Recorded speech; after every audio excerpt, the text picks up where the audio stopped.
Pentagon's deploying 300 more troops to the Mideast as U.S. bases in Iraq and Syria are attacked. Get this, 27 times. And the past 2 weeks, 27 times in 2 weeks. And we know the Iranian proxies, they've told us already.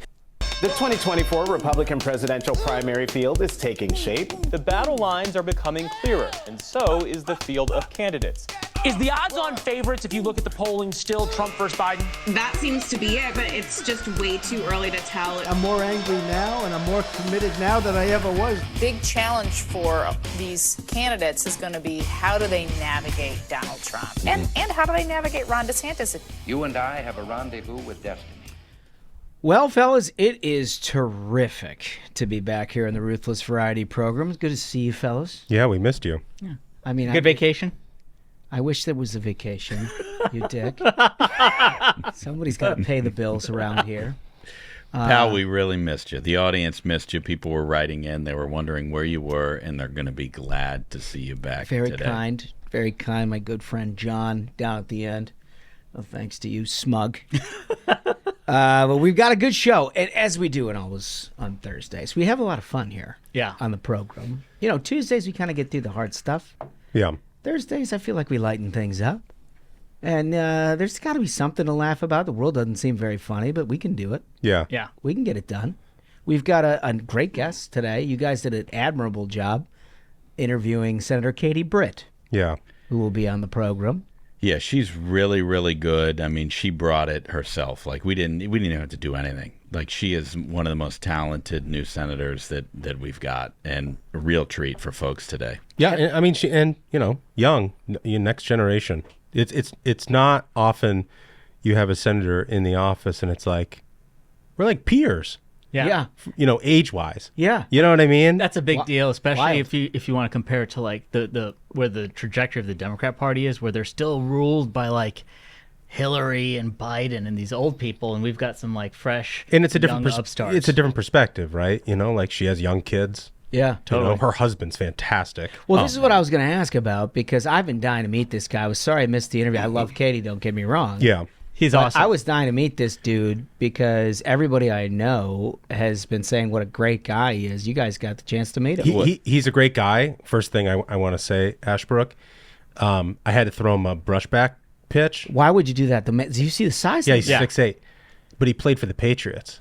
And you decided to attack that? I was just wanted to point out that I was a Colts fan, and I hold that against him. Well, the old man took the old man. and I don't want to spoil too much, but the bonus. I have principles, okay? When he was like, I would never play for the Colts. He was like, I no, turned that that's down. not what he said. He had an He said opportunity. Indianapolis- Was his problem with the city? Yeah, he said it's a He's small taller. town. He's taller than all the buildings. He is. He actually had a height advantage over the central tower. Yeah, it's like King Kong. Yeah.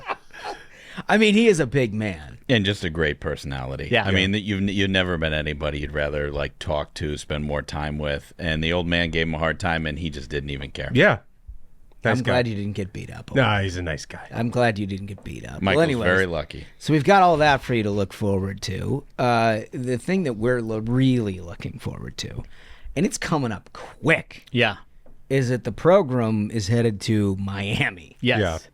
I mean, first of all, like what a dangerous prospect to unleash this crew into the city of Miami, which has a reputation. Yeah, I mean, I'll tell you, it's one of my favorite towns, period. We were talking about this earlier, you and I, Holmes, of how, especially as a conservative, being in Miami is amazing because it's a large city, and you don't have to be like, oh, I'm a Republican because, like, some BLM guy is going to kick down the door and kill everybody.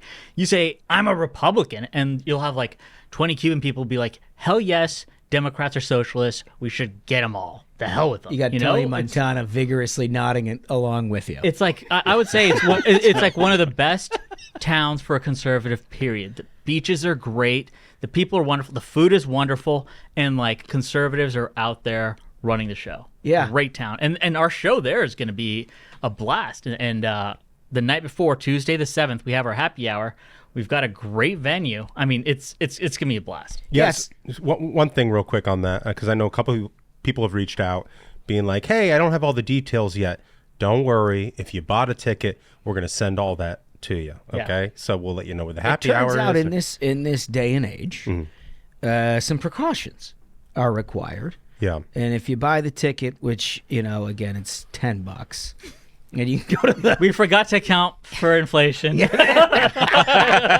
businessmen, we are not. We are entertainers. We sing, we dance, and we entertain. Yes. We do not count the pennies, Yeah. so to speak. But anyway, when you sign up and you buy the ticket, what you do is get all of the information sent directly to you. It limits the amount of, There won't be anyone from Media Matters putting a mic in your face being like, so what do you think of Joe Biden? Yeah. And we're heavily fortified no matter what. Yep. But suffice it to say, this is going to be a time. Yeah. And the happy hour is Tuesday, November 7th. And then the pregame for the game day show that we're doing is Wednesday, November 8th. And then immediately afterwards, we have a watch party. This is, Got the whole 9 yards. The best place you could be in Miami Yeah. for this year in 2023. This is the event. This is where you want to be.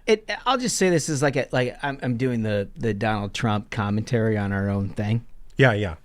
No, do it. And if you haven't watched an event with the fellas, that in and of itself is sort of an experience. Yeah. Because you're not going to get a staid crowd with Right. a lack of commentary. You're going to get an interactive experience. Well, and also I know, Wolf has put together accoutrement. It's not just the stage and you stand there and you see us, which I would hope would be enough, but we have catering. Yeah. We've got beverages. Well, and that should go without saying. It's nice. It's what we do. Yeah. But usually it's just us having too many beverages. Right. And what I'm saying is you can also have Yeah, beverages. you can be part of the large mob there with us. Having too many beverages. Too many. And what can go wrong with that? Yeah. I can't imagine celebrating Republicans any other way Yeah. than getting too much to drink. So tickets are at ruthlesspodcast.com. And up that's there, right there on the navigation. homepage. No subdomains, nothing. No- You go right there. No vanity URL. I really goofed on that. I should have done one. But yeah, it's just ruthlesspodcast.com. Get your tickets. I've noticed in the wild, by the way, because I've been traveling a bit, Uh-huh. I've noticed in the wild several different pieces of merch from people. Really? Always awesome seeing that. Yeah. And it's been fun to see. And I'll go up and talk to them, and they're like, oh, my gosh, this is great. It's my favorite. And they'll talk about a lot of Fetterman sweatshirts, by the way, because we're Nice. getting into the fall season. Yeah. They love the Senator sweatshirts. That's a big one. Yeah. It's a great sweatshirt. It really is. But I think all of it's great stuff. So if you haven't checked that out, you should probably check that out, Oh, too. one other thing on that. We have the onesie back in the store. Oh, you put Yes. it in? Yeah, we talked about That's that terrific. on a Yeah. 5-star. That you were gonna. We're gonna, but it's there. Now you got it. Yeah, we got it. The old man delivers. Yeah. I love that. I still hold you totally responsible for all of our merch items, by the way, despite the is fact that you have like... There was like 2 stores and 2 years ago. But yeah. I love it. Well, it's about time. Mm-hmm. It's about time, Michael. So before we get into our 5 stars, which is the way we start on Thursdays, I ran across a clip, and actually Smug is the one that highlighted this. It's a great clip. It's a bear, which we've talked a lot about, the rise up. But there appears to be a gentleman of some kind of a foreign descent. Yeah. Let's just play the clip, and then we'll talk about it here in a second. Не, скажи за Россию. За Россию. Я пью за медведя. За Россию. За Россию, за Россию. That's just magical. You said foreign descent. What would you guess? Where would you guess he's from? Russia? Maybe Russia. My guess, that was my first. Eastern Europe for sure, right? This is a gentleman. For folks who are not on YouTube, you should subscribe to our YouTube so you can see it. This appears to be a gentleman with a clear bottle of liquor in their hand, riding a bear. Vodka. Yeah. So my guess was vodka, and the guy is saying something, swaying while riding the bear and hitting the bottle. But here's the thing that gets me about that clip is that this did not appear to be one of those bears that's like, trained to be in the movie. Yeah. Like, it was not happy about the fact that this dude was on it. Like, there was teeth Yeah, going, bearing teeth. and it was doing some growling. Yeah. I wonder how that ended. Just the dumbest thing I've ever seen in my life. But you know I what? mean, the bear could have. Is it, or is he dominating? I mean, I don't think he's dominating anything. I think the bear could have eaten him and eaten the cameraman, and the only reason that we've seen the video is because the bear chose not to eat the cameraman. So I mean, I know I fully recognize that there's a bear menace, but it's gotta be fun to be drinking and riding a bear. I just think that'd be a fun thing to do. I'm actually surprised. I'm surprised, and I'm a little disappointed in our friend John Ashbrook here. I am too. I figured he was going to actually appreciate the fact that we are now dominating the bear. I always assumed that John Ashbrook was the vanguard in the war against animals, and here we have someone establishing dominance, absolute dominance. And Ashbrook is telling him about how he needs to be scared of this bear. Yeah. How can you lead this revolution if you're scared to be at the battlements? Because a 1,500-pound bear is not a joke. Well, he turned it into a joke. That's mankind's victory, right? Well, that's what they want you to think, Smug. The 1,500-pound bear could have eaten that guy, and we didn't know. The Russians aren't putting out. He could answer the media. fourth question and say, "Mano a mano, I could take a bear," and he's telling the truth. I mean, humiliated the bear, and it's their second instance in as many weeks where we have not only that situation, but we also had. You remember the gentleman who was kicking the bear out of his picnic? Yeah. Yeah. And the bear like kind of took a swipe at him, and he was like, "Hey, get the hell out of here!" And the bear kind of like slunk off. I feel like we're making progress. That's the thing, is I feel like that's the effect of the show. Word is getting out. We're Mankind establishing dominance. 100%. We're top of the food chain. And like, unless you're Hank and you've come to try to go for the war, the rest of the bears are like, now's not the time. I think that people need to maintain a fighting posture. You cannot just like slough your way into the animal war. You can't expect that you're just going to sit on him because a Russian sat on him. You can't expect to push him out of a party because some drunk guy pushed him out of a party. You absolutely have to exert dominance, and there is no dominance if the bear is not a rug on your floor. So you go 357 back of the head if you're on that every time. Okay, all right. It doesn't have to be. It doesn't have to be a 357. It just needs to be a rug on the floor so that it can't eat you while you're not looking. Okay, all right. It's going to take a high caliber. I'm just going to say. All right, let's get to the 5 stars, and to do that, we start with a voice. Okay, this first one comes from Jersey Jonathan. Doesn't include his last name, but we're confident it ends in a vowel. Oh my God, this is a kind listener. Again with attacking Italian. Linguini Nick is coming over the podium. He's upset. Oh, that's unbelievable. I can't believe you just said that. And Jersey Jonathan writes, "Beware of the super bears." This guy is right on topic.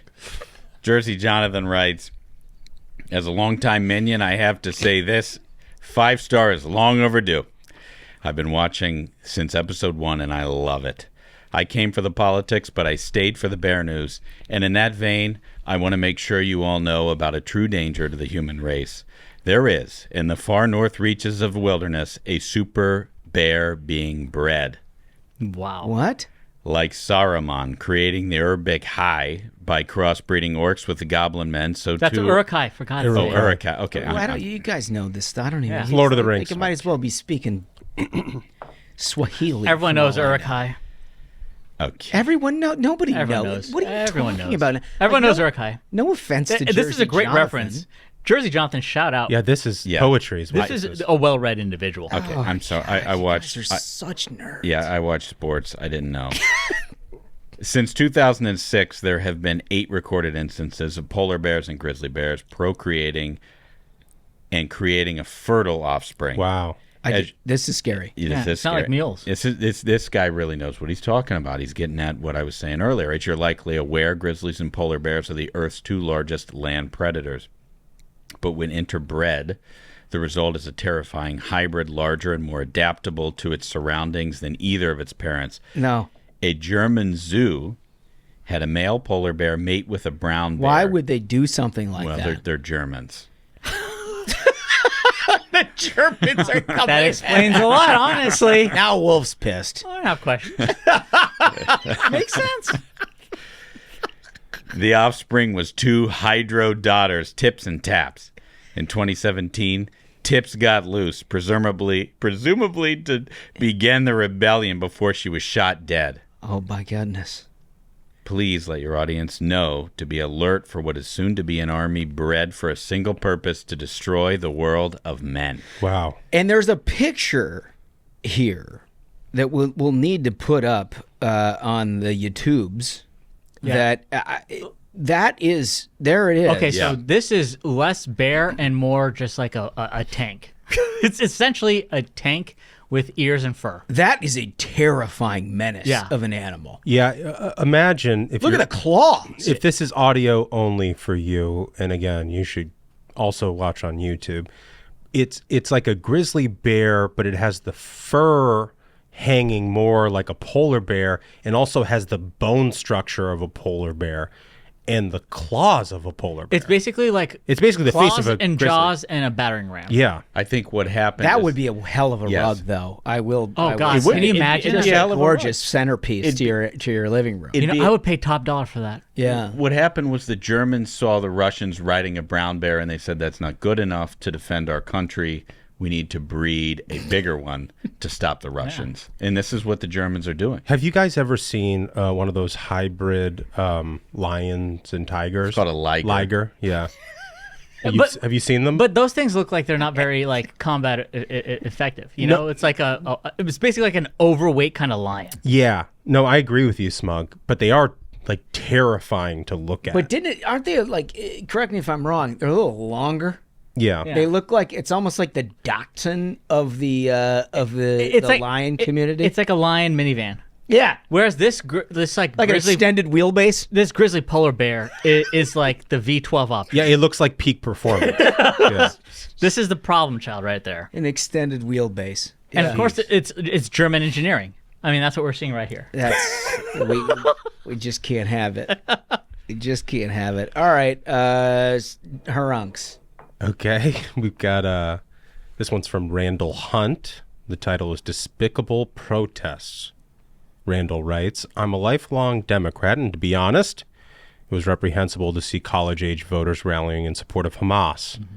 I used to think that your guys' commentary on higher education was wildly partisan.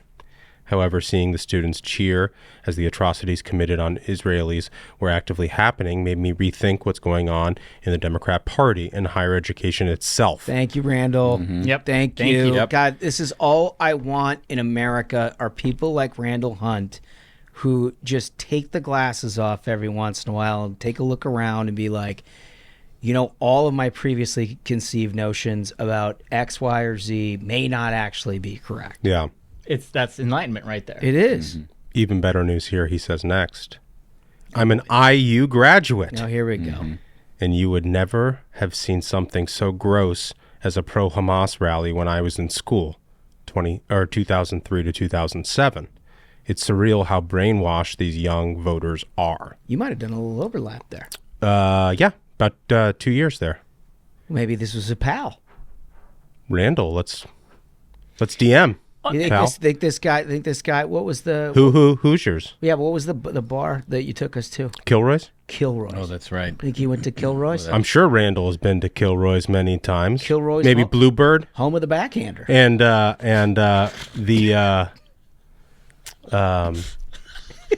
Kilroy's on Kirkwood. Yeah, Yep. Yeah. right. In sports, Yeah. I'm sure he's been to sports. Great bar. But we've got, I mean, we just have the most incredible listeners, whether it's Randall Hunt, whether it's Jersey Jonathan, or whether it's this next guy that Smug's going to read. We literally have the best audience in the business. I know. This is from The Great TB. Love these guys is the title. This is short and sweet, and it's so wonderful. Awesome, funny, and insightful. Shout out to Megyn Kelly for highlighting this podcast.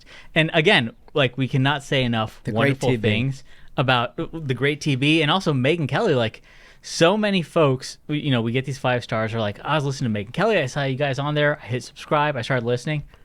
And she is wonderful for that, by the way. Mm-hmm. Yeah. And again, I want to highlight, on the conservative side, we help each other. Like, on the left, they always try to compete. They think it's like we do a zero-sum game. On the right, we're like, listen, the more of us, the merrier. It's so true. Rising tide lifts all ships. It's so true because, you know, unlike our primary politics, what do you expect in a presidential campaign where it's just super contentious and everybody's fighting all the time? In the conservative media landscape, I mean, how many people have we had on here from different conservative pockets? It seems like infinite number. Yeah. I mean, if you've got one, you want to come on and talk, like, we'll talk. We're going to disagree on some things and agree on some things, but the vast majority of it is like pushing the whole movement forward. I love that. Nobody's better at than Megan. Nobody's more inclusive in terms of trying to help people on their way up than Megan. I mean, we've been a huge beneficiary of that, obviously. Yeah. So thank you. Great TV. All right, great TV. Thank you. So who won the week? This is what we do, and here's my favorite part about being out last week. Yeah, I was busting balls a little bit over the last couple of weeks, in particular by Duncan and Ashbrook, who it seems like no matter who either of them choose, they're just castigated. Yeah. Right? Like if he says Trump, it's like all the DeSantis people were like, Ashbrook, you're the dumbest motherfucker on the face of the planet. Yeah, you can't. Yeah, and all, you know, he says Nikki. Duncan says Nikki, and like, you know, she's obviously risen about 10 points in the polls, like he's acknowledging gravity. Right. And everybody's like, you dumb asshole. Like, you have no, you're a sellout and you suck. No, I'm both a Trump shill and a rhino cuck at the same time. It's so cool. Which is, I think, the beauty of this segment and why it needs to last in perpetuity. I agree. Yeah. That's my favorite part of this. It's my favorite part, too, because of what everybody jumps ugly on. So I love to start on this end of the table because it seems to have it seems to have a bigger problem. Let's go, pal. Go ahead. So last week I picked Nikki Haley, and Michael and I were of one mind on this because she was rising up, and I think Nikki is still doing a lot of really good work. But there's another candidate who is taking flack from all sides all week, and that's Donald Trump. He was being attacked by the left. He was being attacked by the right. He was being attacked by the legal intelligentsia. However, lawyers, you mean? I would like people who have law degrees. I would like to read you a headline from a poll that was taken at the very beginning of this week. The headline: Trump dominates South Carolina GOP primary with Haley a clear but distant second.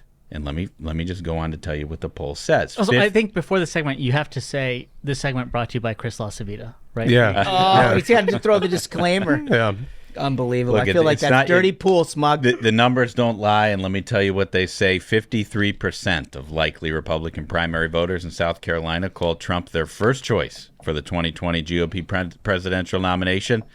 22% picked Nikki Haley second. So Haley is still strong. She's at 22? She's at 22. That's a much higher number. I missed that poll. That's a much higher number. She is still strong, but Donald Trump, aside from everything people are throwing at him, is still above 50 in a Republican primary. This week, Donald Trump is the winner. Okay. Michael.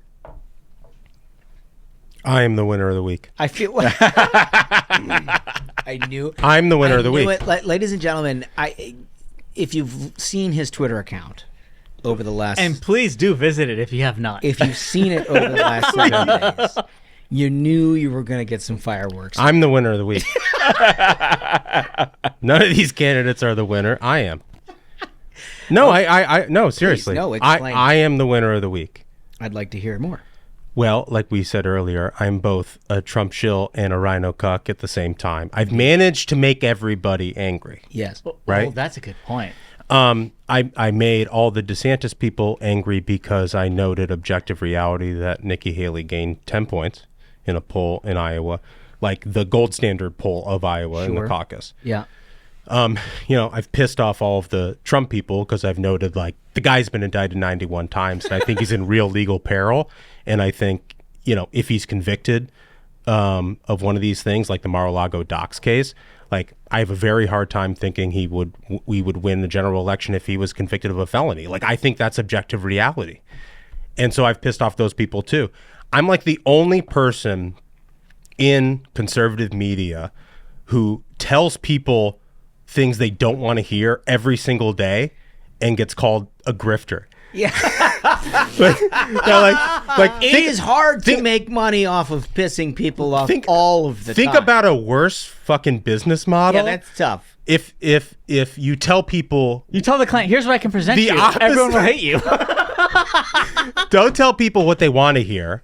Tell people what they hate hearing, Yes. and that makes you a grifter. Yeah. A grifter. Yeah. Most sophisticated underpants gnomes grift operation history, folks. You caught me. If anybody could do it, you can, though. Yeah. Michael. And so for that, I am winner of the week. Winner of the week. That's a very I hope if you're listening to this and you're mad at me, I hope you hate it and you tweet me. He will fight, though. He fights everyone. The old man fights. So I want to continue, and it's connected to exactly what Duncan said. I picked for my win of the week Ron DeSantis because his followers have been ratioing Duncan Oh, Jesus. mercilessly. I love that Duncan is the... Like, I mean, the way that they've been going after him is really something else. It's really only proof. Because it is true ratio. It is proof. Like Duncan's a celebrity. It's not easy to ratio someone with his following, and they've been doing it, which is amazing to see. And I have also been on there encouraging it. So I did see you there's jump something in to on be that. said. I thought there was an element of a Benedict Arnold. It's just getting like super meta, like where like he's encouraging it and they don't know it's a bit. No, it's not a And bit. so then they're like, thank you for your support, No, Smug. actually attacking Duncan is good. Yeah, I've right. said it many times. Yeah. The point. Yeah, Duncan's the problem, the guy with the facts. The point of Twitter is to get the high score, and you get points by making people mad. And so if you want to hit that high score, go after Duncan. All of his takes where he tries showing you numbers and all this garbage, say, I don't care about polls. I don't care about your numbers, Duncan, you're wrong. And get him. You can't separate the listeners of the program from just like the I'm about to do that. Wild. Yeah, so Okay. let me All right. let me do that real quick. So number one, I have to point out that Smug says that. Since when do we have rebuttals for the winner of the week is Ron DeSantis because his people are showing Duncan. There's no rebuttal. I won the week, so I get to do whatever I want. So number one, If you pick yourself, you have carte blanche. if you're gonna attack another co-host, that co-host has carte blanche. Oh, I feel like that's right. Like standard Like the debate standard rules. debate if, rules. if you have a name invoked, That's Yeah. I'll allow it. I think a good that's point. fair. Yeah, that's a good And I'm point. not going to attack you. All I'm saying is the fact that you said it too is a proof point that, again, I won the week.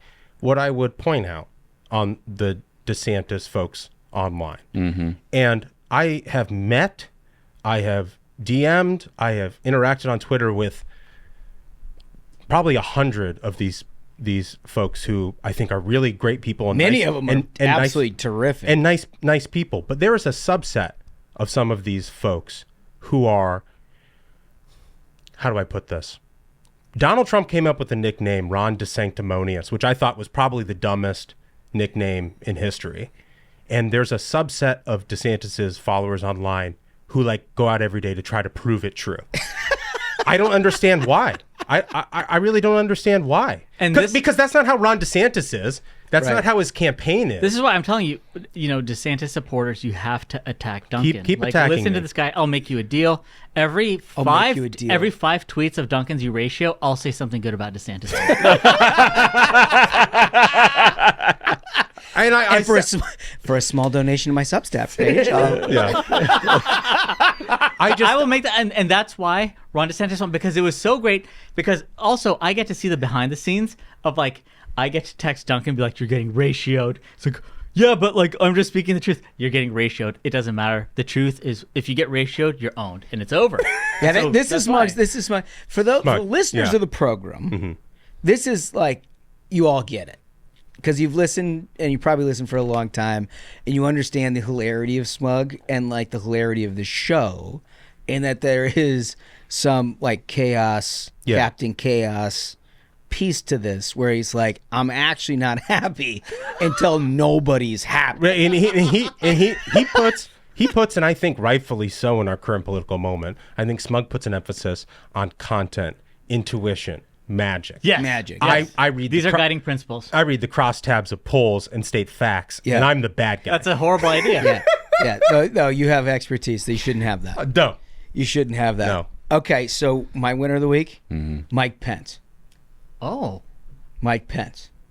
So we've had him on the program a couple of times. I've said loud and clear for everybody that I think he's one of the most decent human beings that I have come across. He obviously was an ambitious politician early in his career, carved out a conservative lane, became a admirable vice president, and did a lot of incredible things for the Trump administration in that capacity.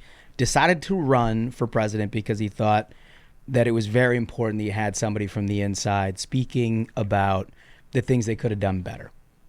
And I think from that standpoint, there was a lot to say. And there was a lot more that still can be said. But Mike Pence got to a point in this campaign where he realized he couldn't win this campaign. Yeah. And once he realized that you can't win it, it no longer becomes about him. And I know we all know the people on the Pence campaign. Mm-hmm. We also know he has a whole bunch of consultants and people around him who aren't trying to grift Mike Pence. Yeah. They're not trying to just raise money to try to get in debates, to pay themselves, to do everything else. They were doing this for the right reasons. And if it wasn't their time, if they couldn't get traction within this Republican primary electorate, they thought it was more important, frankly, for this country to have a real choice and allow the people who support Mike Pence through and through to go out and give another candidate a choice to have a real competitive election in this primary against Donald Trump. That's what politics is all about when you're looking for leaders. You know, if you're looking for like e-boys, it's different. But if you're looking for somebody who actually cares deeply and the reasons that they ran in the first place are pure, that's what you see. And he has my utmost respect because he knew that it would be embarrassing at some level to be the first big name to drop out. But that didn't bother him nearly as much as it would sacrificing the ability of this party to have a real debate and a real choice that ultimately people can coalesce around. I love it. I think we should have more people like this in the Republican Party. And if Mike Pence isn't your cup of tea, and there are, polls would suggest there's 90+% of you that's not the case, you ought to respect somebody who does it. And frankly, there is others who I think in the coming months should make similar decisions. We've talked to all of them. And I think there is a component as we run up to the Iowa caucus where if you're getting like 5%, 6%, you're running fourth or fifth, ask yourself what your supporters are expecting out of that. Like, what are they doing? Do they want another choice other than Donald Trump? Or are they just like ride or die and they're not going to vote at all? My guess is that most of the people who are not already in Trump camp are looking for something else. And I think it's incumbent upon people to make sort of a global decision about whether or not they are the right voice at the right time. It doesn't end their political career by any stretch of the imagination or their influence. Or in fact, it probably expands it because it gives you a platform to talk about issues that people should be talking about. And, this isn't a campaign against Donald Trump, but it's a campaign to try to figure out whether or not this party can be a unified party next summer to give Joe Biden and Democrats a party that put up 78 million Americans in 2020. Can you give them a run for your money? And I'll tell you right now, if you got 7, 8 candidates in this race, and this is separated entirely by a margin where Donald Trump is, and then everybody else, and it's roughly even, it'd be real tough to try to smush that back together by August. Tougher than usual, because I think in a lot of primaries, these things come together pretty quickly. Given the dynamics that brought us here in the first place, 2020, the aftermath, 2022, what that election looked like, I think it's going to be very difficult to convince a lot of Americans that we are ultimately going to be unified or should be unified unless we have a real full-throated debate where you got the guys in the room, the people in the room, the front runners and Donald Trump all in one room, and we can all make a collective decision about who that's going to be. Because until that happens, it's going to be very tough. And I think Mike Pence led the way on that. And so for that reason, he is my winner of the week. Yeah, I want to add one thing to that is, we've had him on the show a couple of times. We got to see him in Iowa. I have to say, every second that I've spent around him, it's abundantly clear to me that this is a man guided by his faith and how much he feels importance in his family. And I think there's a lot to be said about his character, and I admire him for that deeply. Like, this is, there's lots of folks who say that their faith is important to them or whatever, but this is a man who it is a cornerstone of how they live, and I admire that tremendously in an individual.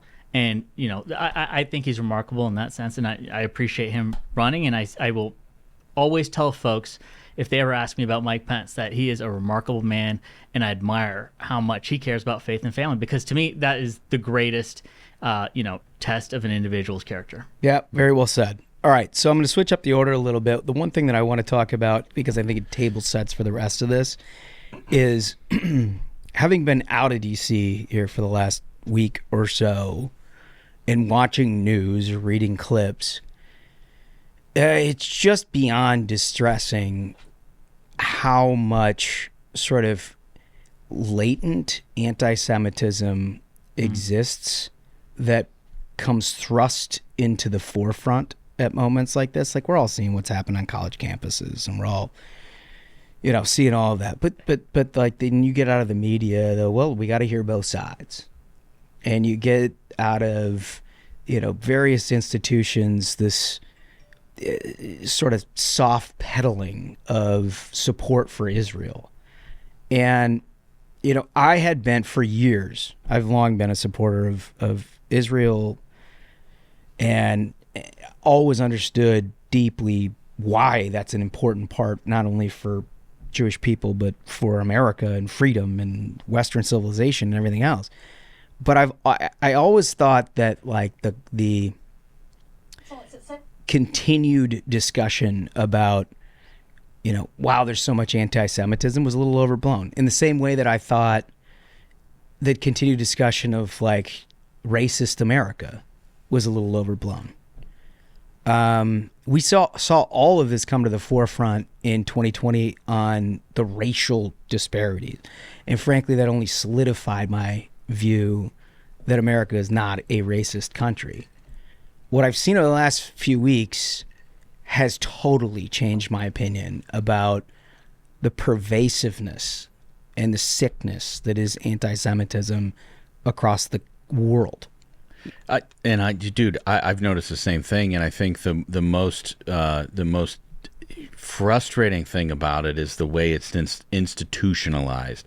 All of us watched in horror over the weekend as this mob of people in Russia stormed an airport because they heard an airplane was landing from Tel Aviv, and they wanted to pull all the Jews out, and they wanted to kill them. And you know how the AP described this mob of killers? It was that they were protesters. It was a protest. You have every single, well, not every single, but you have a lot of universities around the country that are chock full of people who are rising up to attack Jews. I mean, over the weekend, there were multiple universities where message boards had postings, "We're coming to get you Jews." We saw something in the middle of the week in Harvard where all these like lunatics were holding up these cloths in the face of some Jewish guy. I think that's a very important incident to highlight. There was this incident at Harvard University where there were a group of students who had those keffiyehs, which typically mark support for Palestine, who physically surrounded a kid who was just Jewish. They didn't hold a sign that said pro-Israel or hold up an Israeli flag just because they were Jewish. They were surrounding him and shouting, "Shame, shame, shame." I mean, it's just disgusting. Not letting him walk. It's disgusting. And it proves that it's not about Israel. It proves that it's not about a two-state solution. It proves that there is like this inherent hatred for people who are Jewish, and it is a big problem, and it is in this country. One thing I want to add is, so I'm still completely convinced of the fact that America is not a racist nation whatsoever. I feel deeply and very personally, for my family's history here, that it is absolutely not a racist country. There's no land of opportunity like this country. It's by far the best on earth. Along the lines of what Ashbrook said, is I am troubled by the fact of how racist and horrific, and I now see this as Marxist. Institutions have become, whether it's the university system. You're right. Whether the way that BLM had corporations donating to them is still absolutely stunning to me. And that you see BLM chapters across this country sending out statements with like that parachute graphic to represent the parachute terrorists who came in and were murdering individuals in Israel. So I think what is critical is exposing that level of rot at these institutions, especially at these universities, which we all had thought were, oh, this is, such a high tier place of education, the Ivy League. This is something to aspire to. But without exception, every one of these Ivy League schools have had example after example of the most disgusting hatred towards people. And it's 100% wrapped and cloaked within this idea of decolonization, right? Where I love Duncan putting out that tweet where he was like, how was the Middle East conquered by Islam? Well, that's called colonization, folks. Yeah. And there's one tiny island that exists where the people happen to be Jewish. And that seems to be a problem. And that's the and somehow problem. that is colonization. That's colonization. It's a postage stamp in the middle of an ocean. All of Islam was spread through empire and conquest. Right. I mean, that's just a historical That's fact. a historical fact. And you know what else is a historical fact? And I think this is important for people to realize as we now have, again, people on college campuses who are protesting in support of Hamas. And I think if you hold a student visa and you're a foreigner in this country in one of these institutions and you are supporting a terrorist organization, I think we should deport you. Get out. You're gone. I think we should deport you. I don't even think look, I don't even think that's controversial. I don't think that's controversial. It should not be the least. And if you read a history book about how Islamism, like how Islamists started, political Islam started, it all started with a cultural exchange program of this guy Syed Qutb, who came over to Greenlee, Colorado from Egypt. And this is like back in the 1950s, I think. And it's sort of become a meme and like a thing on the left or in some libertarian circles to say, they hate us for our freedoms. Yuck, yuck, yuck, yuck, yuck, yuck, yuck. They fucking do. They fucking do hate us for. Read Syed Qutb in Milestones. Like read his reflections on his time living in Colorado. He hates America. This is a guy who's like he's like a fucking incel who was triggered by sock hops and black people playing jazz music. Who is racist? Who is this guy, Michael? Syed Qutb. I'll tell you more. Syed Qutb went back to Egypt, founded the Muslim Brotherhood, became friends with Ayman al-Zawahiri. I saw Frontline about this. This is legit. Who was best friends with, I don't know, this little guy named Osama bin Laden. Yeah. And so all of Islamism, like people who say it's okay to kill civilians, who say that civilians are an okay target for terror because they suffer from this thing called jahiliyyah, which means they participate in democracy and capitalism. All of that originated through a cultural exchange program of a guy who came to the United States. Think about that. Think about that. So when people say, "Oh, they hate us for our freedoms," oh no, they actually hate us, because we got a military base, and they may hate us for that too. They hate us because we support Israel. They also actually do hate our freedoms. They actually do hate democracy. The Islamists that are over there hate fucking democracy. The Taliban are drug dealers and pedophiles who rape children. Yeah. They do. And they stone women who don't wear the veil. Think about that fucking crazy hypocrisy. Right. Right? Well, or the Queers for Palestine. Like that's my favorite group. That's why I say this is such a Marxist thing, and especially when I saw that disgusting example on Harvard where they surround this kid and they're shouting shame at him. I was like, this is just like the Chinese Cultural Revolution where they're having their like struggle sessions and they're shouting at individuals. These are the same tactics. That's why you see like BLM.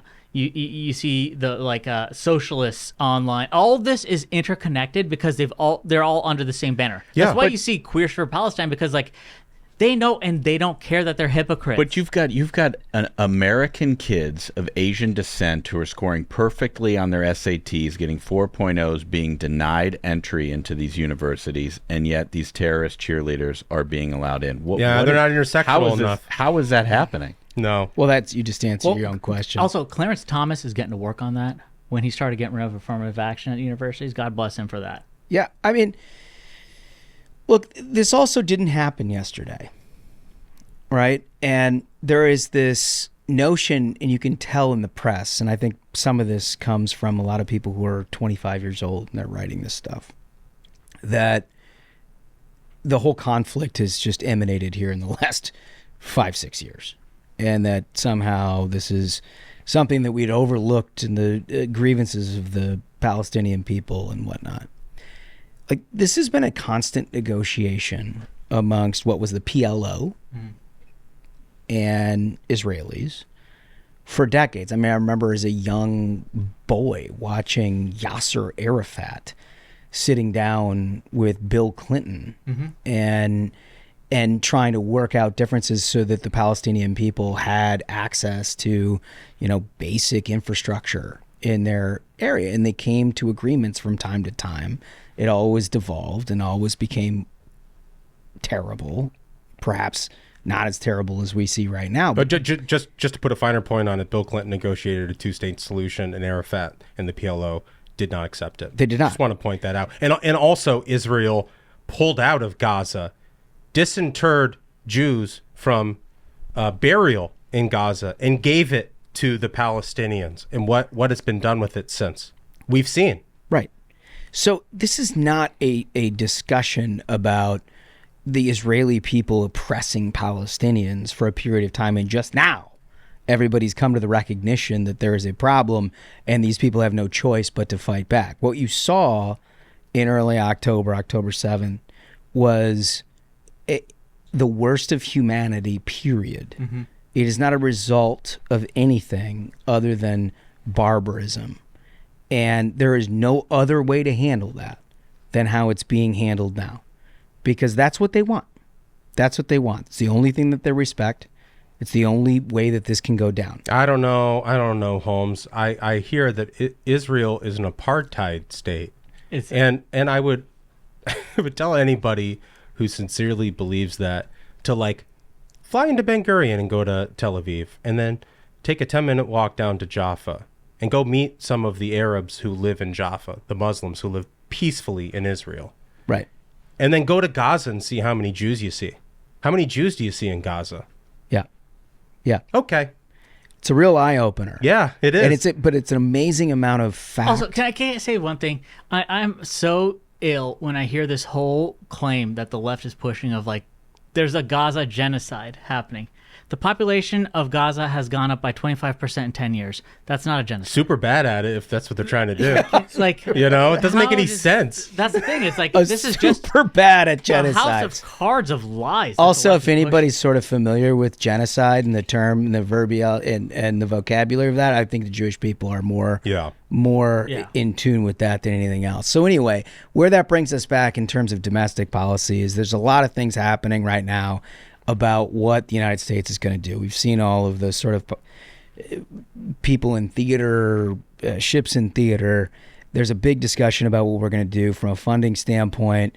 The White House warned yesterday, Biden said he would veto a bill proposed by House Republicans to provide assistance for Israel that would be paid for by slashing funds from the IRS. You'll recall this IRS funding was part of that Inflation Reduction Act, that nonsense, where they hired 80,000 new IRS agents, and there was an appropriation allotted to it, and they offset the Israeli aid with cutting that. And it's been a hobby horse for Republicans for good reason. There's no reason to expand the IRS.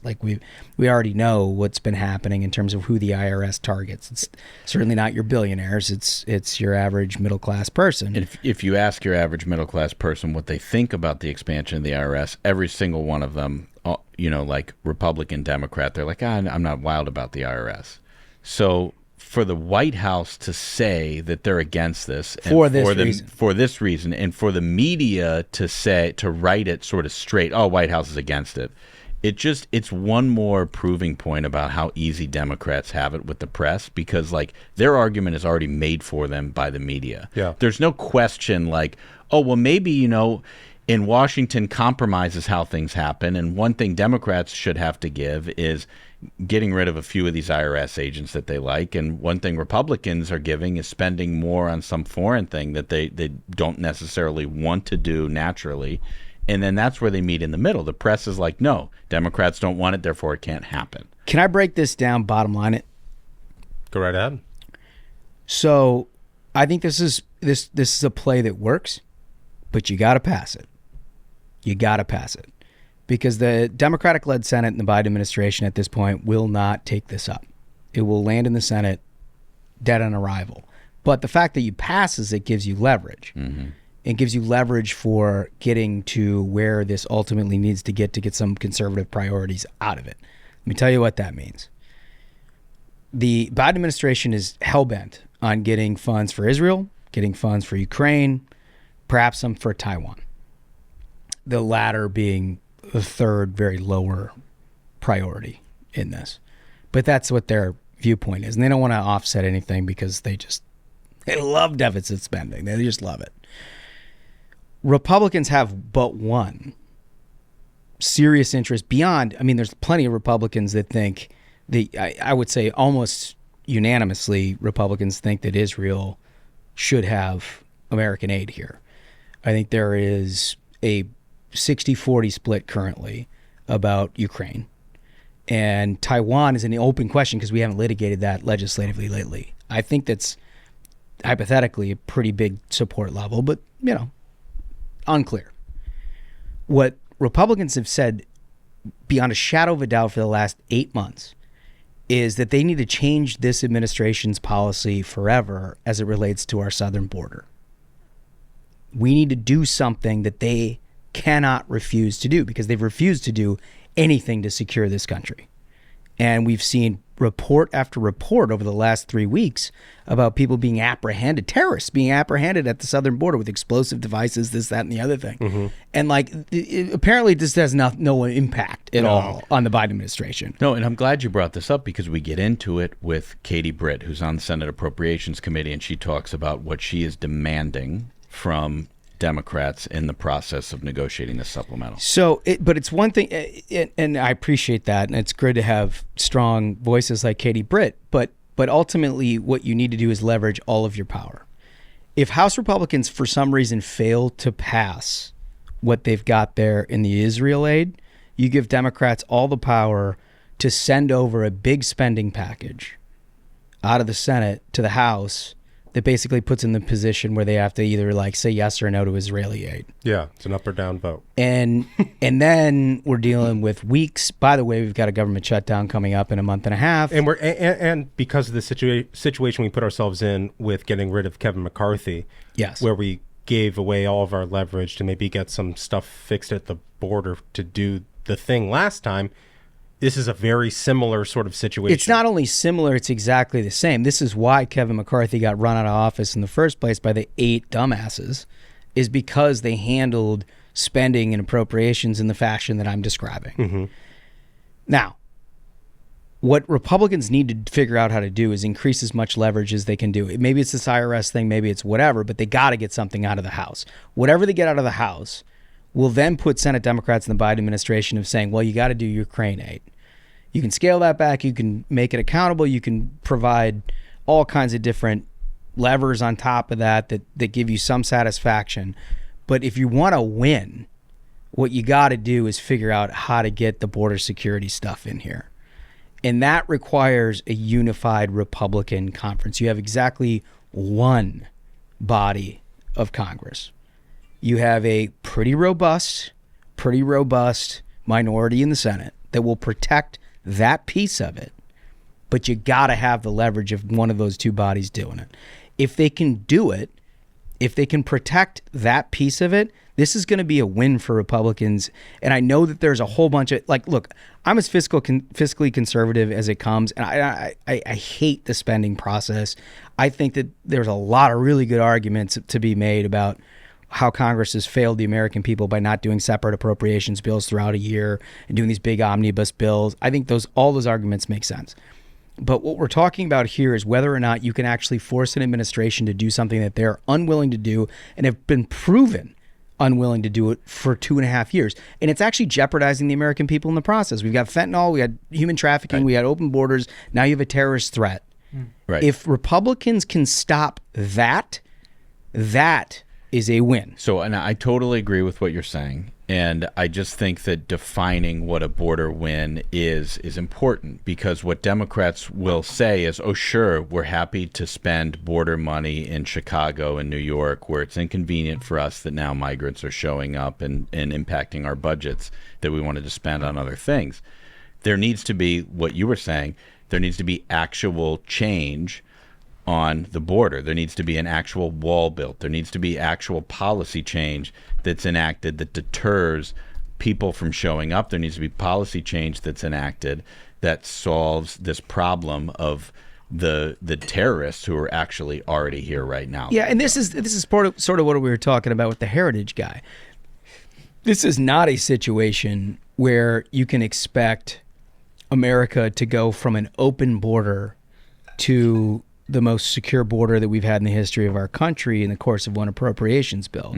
What you can expect is having 1/3 of this government as a leverage to get it headed in the right direction, whether that's restarting construction, whether that's policy changing in terms of like a Remain in Mexico, whether that is something that stems the tide here.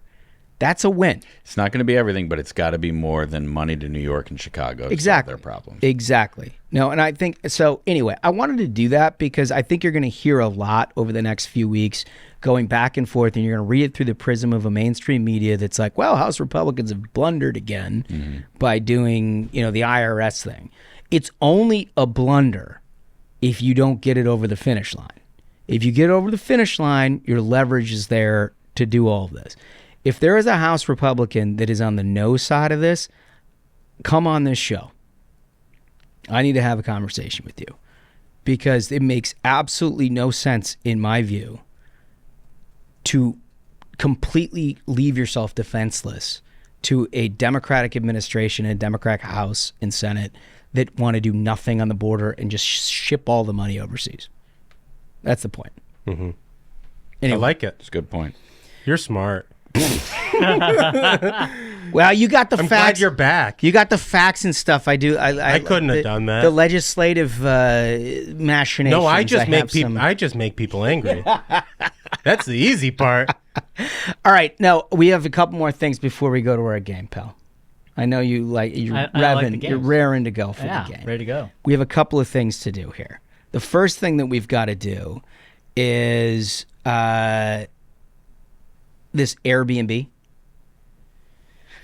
It's a house of horrors. Bat infestation turns an Airbnb rental into a house of horrors. A suit claims a group of Airbnb guests have claimed that their joyful 50th high school reunion at a party rental in Michigan turned to a Halloween horror movie when they were attacked by a horde of bats. Distressing renters have filed a civil complaint against Airbnb for negligence for allowing the bat-infested home to be advertised on the platform. So this place, as it turns out, this is not just like a few bats. These people had a full colony of bats living in this home. The woman tried to run out and found the stairwell consumed with bats. Consumed. Having their escape route cut off, the renters ran back into their bedrooms and barricaded inside using windows, sashes, pillows, and towels to cover the doors. But despite their best efforts, bats were still able to invade their rooms through the gaps in the baseboards.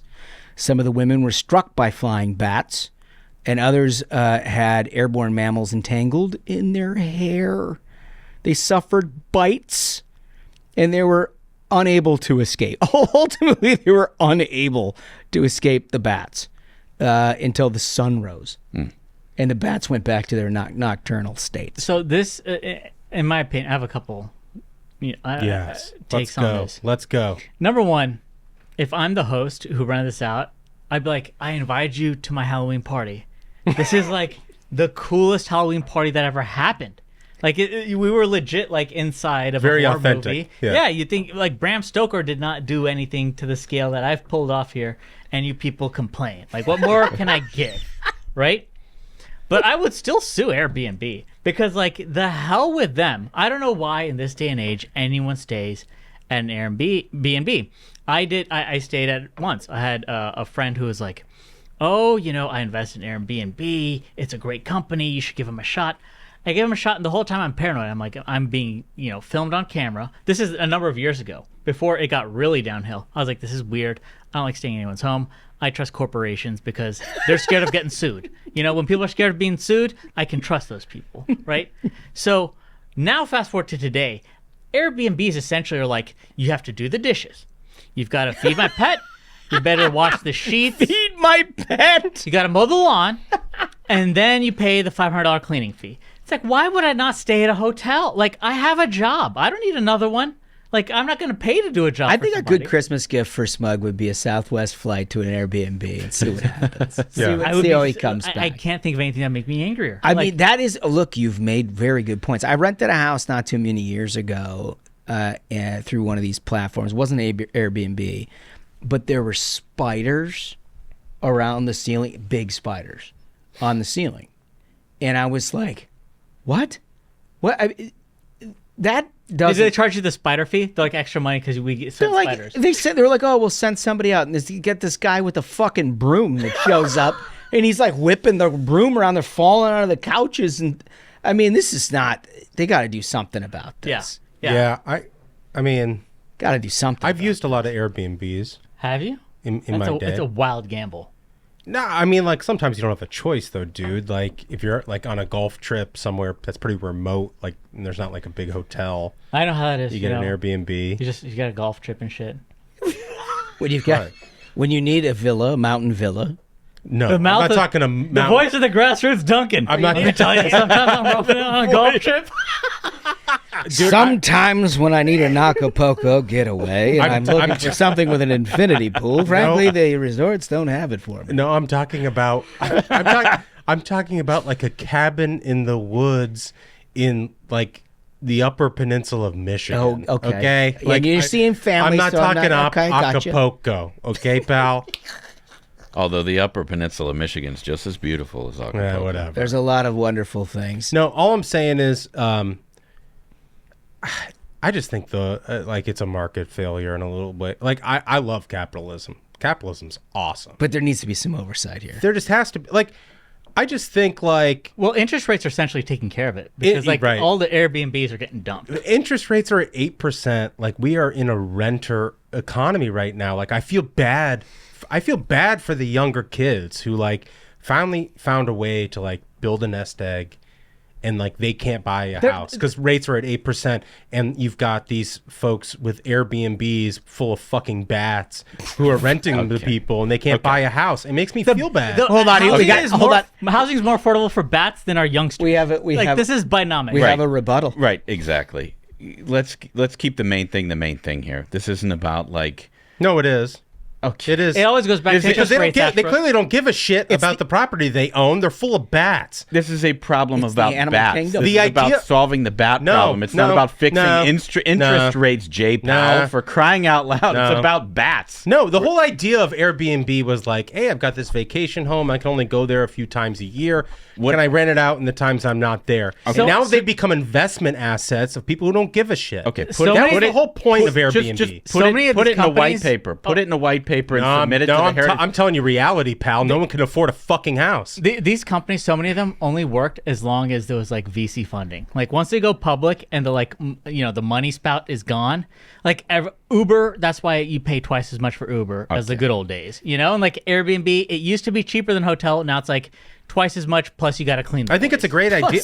Look, I think Airbnb is a great idea. I can't imagine doing that. I do think that the clean the place. I will sooner burn the goddamn building down than work for them for free. If you're somebody who walks into a building with your friends and one of them says, our bat problem can be solved by interest rates, Michael, here's your solution. If somebody says your problem is solved by going to a different place, maybe Smug is your solution. Well, if you are stuck, solve a lot of problems. If you are stuck in a building with bats and you need a practical solution to the problem, what I suggest is providing one area of exit for these animals, and then turn on every light in the place you can find, because bats hate light.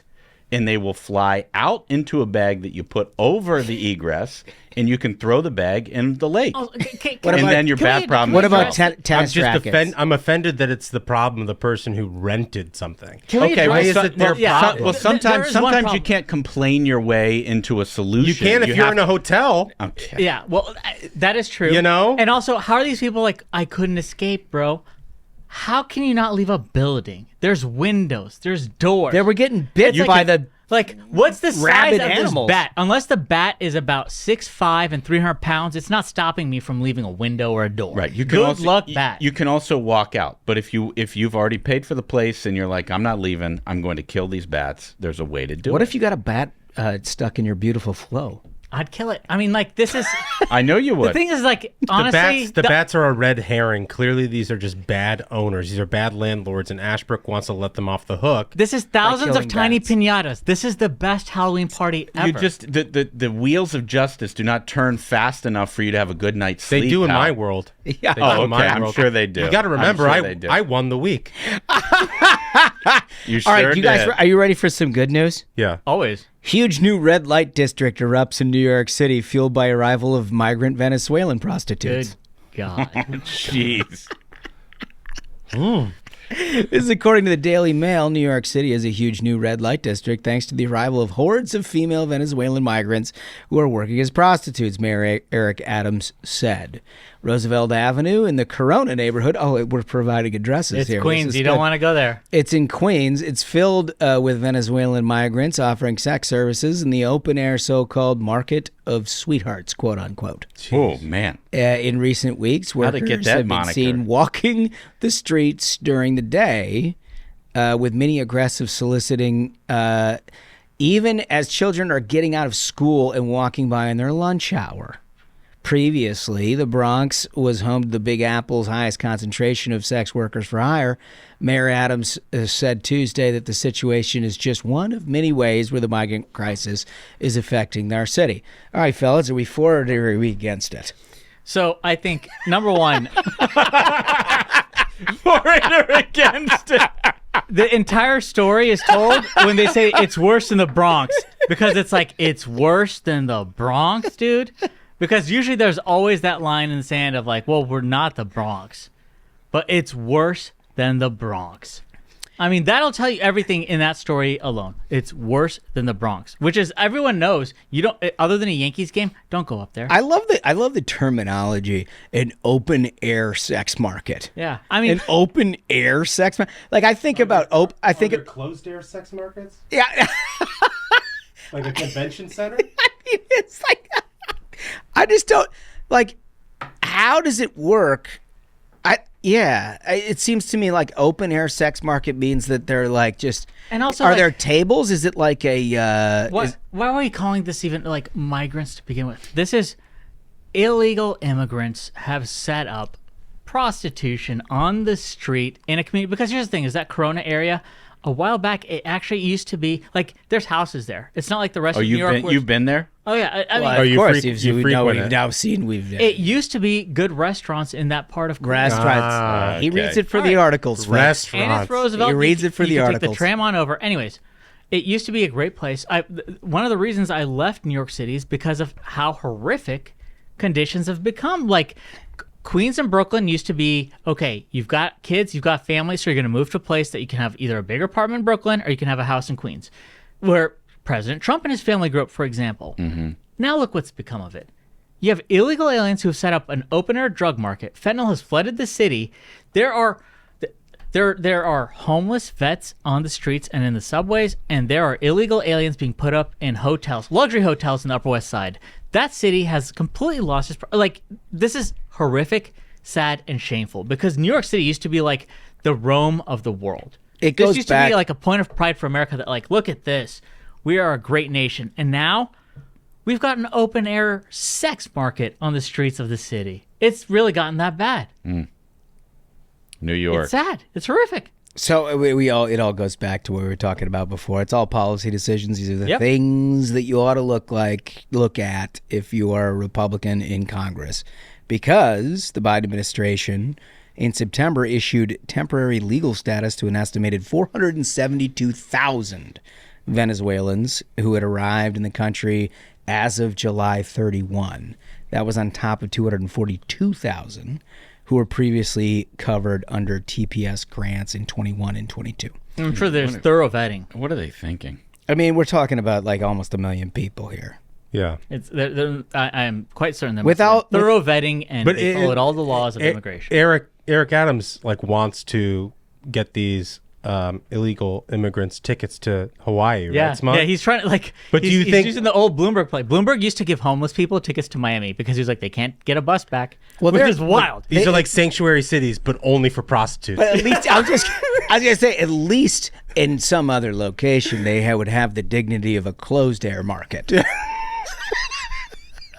The indignity of open air prostitution. Dude, inflation has caused housing to get that bad. Yeah. And red lights are that in the headline is misleading because there certainly are no lights there in the open air. I mean, energy, everything is too expensive now at this point. It's outrageous. All right, let's play a game here, fellas. We're gonna play King of the Hill. If I remember correctly, I am the bailiff, and the Honorable Michael Duncan, the original OG of judges, is presiding. I am. Very handsome. I am. He has all of the solutions to Airbnb. It's only appropriate that me, winner of the week, again, please tweet at me. Be angry. I am winner of the week, and I'm judge. I hope you're mad.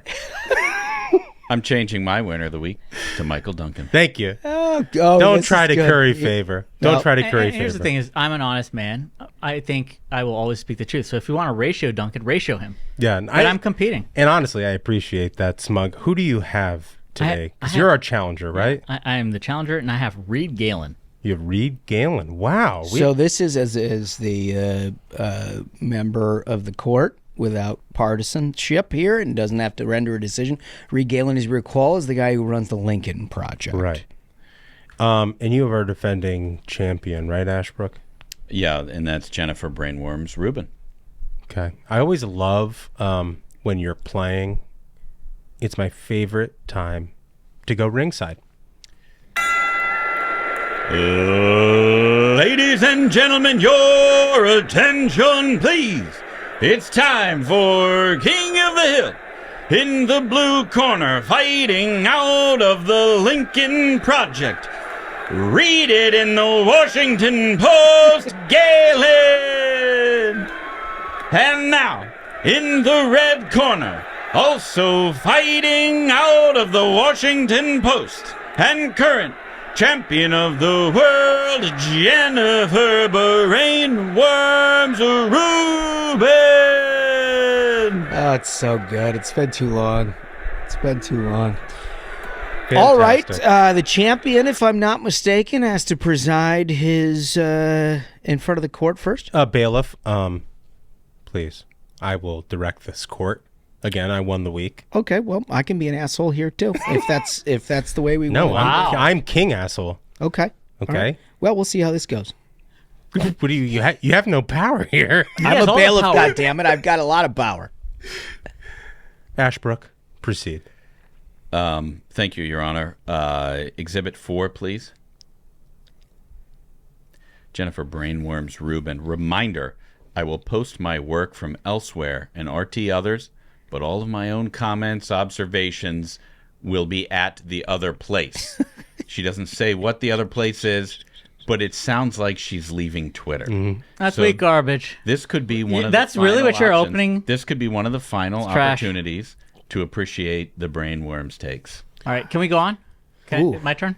No, not your turn yet. All right, well, let me know. I mean, that was garbage, but all right. My only comment is that I appreciate, because I feel like you're kind of playing to your judge and jury. I appreciate that. Go right ahead, Smug. Wolf and Nick, could I get number 7 from Reed Galen? This is Reed Galen. He says, why do evangelical leaders support Trump? Because they're cut from the same amoral cloth. God has nothing to do with it. Fleecing of the flock is first, last, and always. Oh, my God. Reed Galen, who I remind you is a member of the Lincoln Project, famous for having a pedophile co-founder who was approaching Allegedly underage men. And if anyone knows fleecing, it's the Lincoln Project. I rest my case. Wolf, can you put that tweet back up real quick for me, please?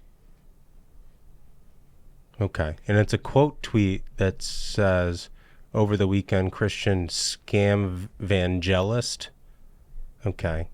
Some random guy is saying to his people that when you don't tithe, you've got a ticking time bomb in your pocket.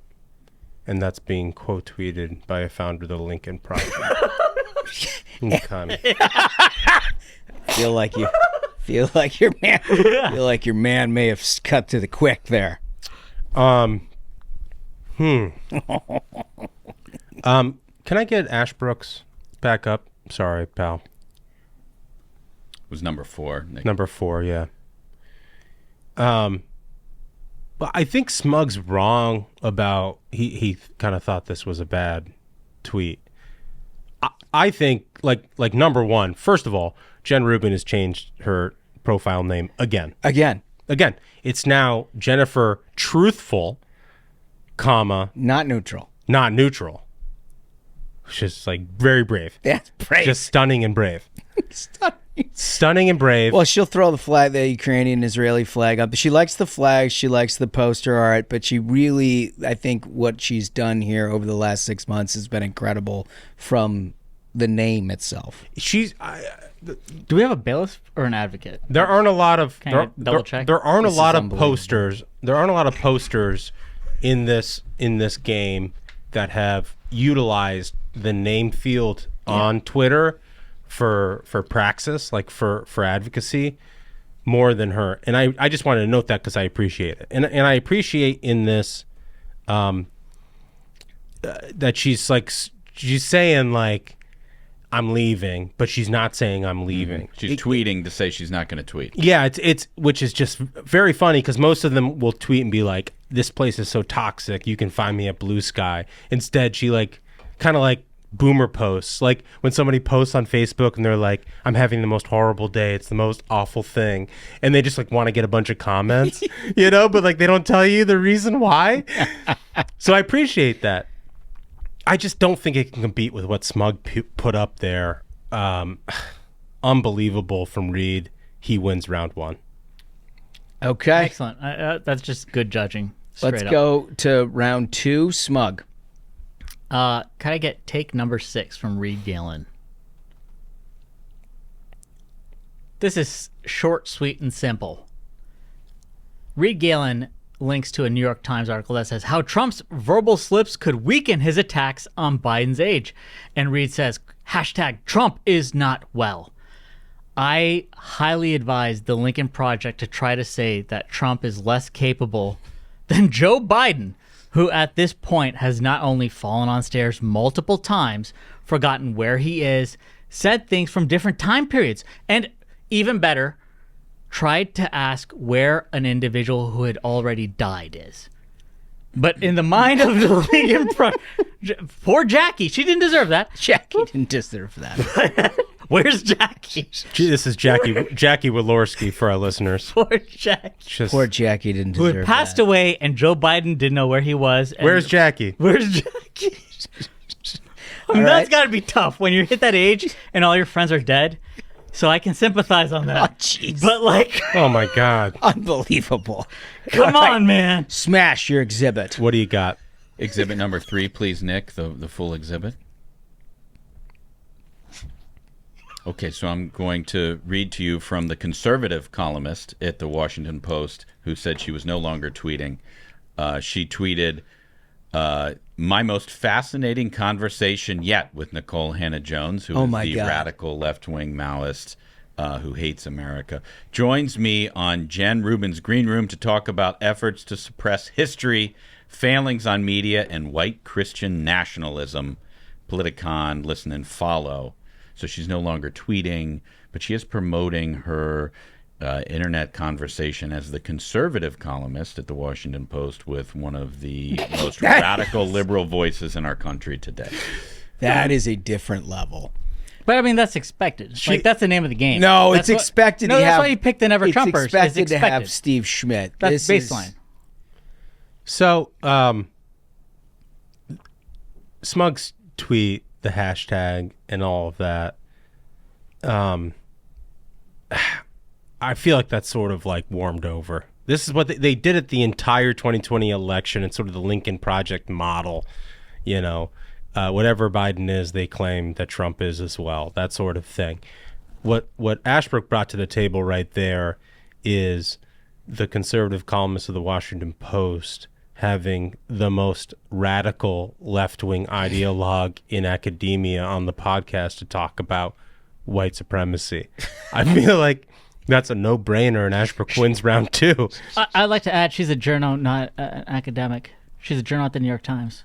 Our judge, this is rigged. Everybody, I want you to know. Oh my God! I'm going to restore order. That is outrageous. Okay. Counsel, you'll watch your tongue. Okay. That's third round. Okay. Nick, Exhibit 1, please. Again, this is the conservative columnist at the Washington Post. Not only has conversations with the most radical leftist. Hold up, is this even legit? This is a retweet. But this is someone. This is trash. This is a retweet. This isn't even a tweet. Excuse me, please. I'll let the judge. You should decide. throw him out. Let the judge decide. We will have time for objections. We will have time for objections. She said she's no longer tweeting. She said that she's only retweeting, and so she not only carries the most furthest left-wing person, she also carries the most partisan Democrats who you can find. And in this case, that is Neera Tanden, someone who has been the subject of much discussion on this program in the past. And Neera Tanden is attacking House Republicans for trying to cut the IRS. And what Neera tweeted was breaking news. CBO finds that House Republican bill somehow adds $26 billion to the deficit. Thanks for getting the word out. And do you know what the conservative columnist at the Washington Post did? She retweeted it to get the word out for Neera Tanden. Now, I will say the objection has been heard as a bailiff. I'll also remind the judge he can set new precedent if he should desire. But we have litigated retweets in the past. I was subject of such litigation, so I recall it quite clearly. And the retweet itself was admissible. The content of it was not. So if I may, much just like copyright quickly, law, that you have to do like transformation thing, or else it's just like theft. Bingo. If I may, just quickly. Okay. This is someone who says she's not tweeting anymore, and if the content is not admissible, then the person who she's retweeting, Neera Tanden, is, and so if she's thieving. This from is just Neera so Tanden, lazy, Ashbrook. Our our listeners are so much better. This is lazy. There aren't that many tweets to choose from because This is she's only lazy. retweeting partisan Democrats. Found some. This is lazy. This is lazy and weak. All right, let's go. Well, we have to. I'm going to withhold judgment until I hear from the other side. Yeah, that's great. I want to withhold until I hear from the other side. So here's the thing: is I actually appreciate our listeners, and I know we have so many longtime listeners who know the deep lore, who understand because the analysis we provide here is second to none. So they understand the intricate layers of hilarity and irony in this tweet that you've never found on your own. No, I found this. And again, can I get a bailiff to get this guy in order? This is I'm sorry, unbelievable. dishonesty in Michael Duncan's courtroom is not acceptable. Again, can I will restore some order. I am loath to provide too much commentary here for conflict reasons, but I will like to restore order. Can I get Exhibit 8, please? Short, sweet, and to the point. I don't need to have a paragraph or a whole essay like Ashbrook to have a banger of a tweet. Reed Galen tweets, boom! Quote retweeting Rick Wilson, who says, Dean Phillips is the worst idea in American campaigns since Sarah Palin. Sounds to me like he's... Here's the beauty of it. Steve Schmidt, former Lincoln Project member, who is now like the arch enemy of these clowns, is the person who put Sarah Palin on that ticket. Yes. I love our listeners so much, I bring them the deep lore that their enormous brains can appreciate. This is what I do for my people. Okay, so first of all, yes, and I love that you brought that to the table. You actually missed an opportunity in the last round. I didn't point it out. Ashbrook won the round. But in the screenshot in which you showed, Reed Galen actually was following you, and you have not followed him back, which... I think would have been. He deserves it. It would have been the additional panache that could have given you a 2-round knockout. So in addition to deep lore, I want to tell you, I see everything, and I didn't say anything. That is next level. Yeah. That's really good. Nothing escapes this guy's eyes. That's why the judge is the judge. Is the judge. On Ashbrook's retweet, I feel bad for you, pal, that this happened to you while you had a champion. I had a really good run, and you defeated me, and you did a great job doing it. But I don't think her rules supersede our rules. And our rules are RTs do not count, and for that reason, Smug has won. Thank you. Thank you. This is so well-deserved. Can I just make an additional point? Okay. The idea that Steve Schmidt is running this campaign of the Democrat that's challenging Joe Biden. Dean Phillips, yeah.